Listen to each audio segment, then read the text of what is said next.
стучат гидрокомпенсаторы на моторе 21126 на Приоре.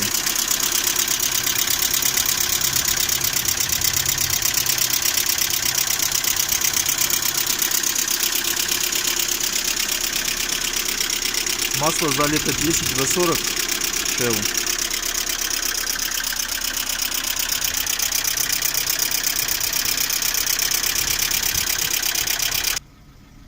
Температура 90 вот. Гидрики также долбят, что на горячую, что на холодную, что-то непонятно.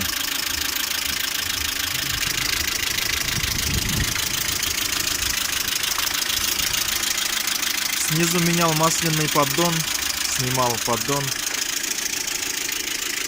прокладку все поменял.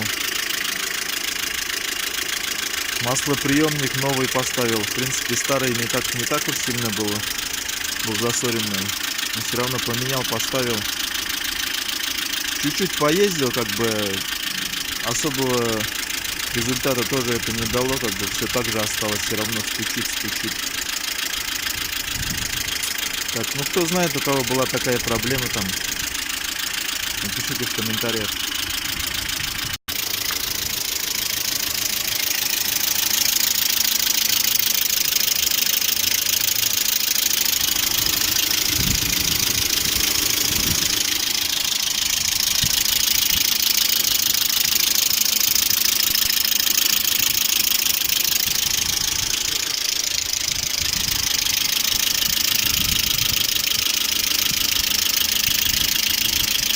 Как будто вот именно вот со стороны дроссельной заслонки, что ли, даже этот звук такой выходит, непонятно.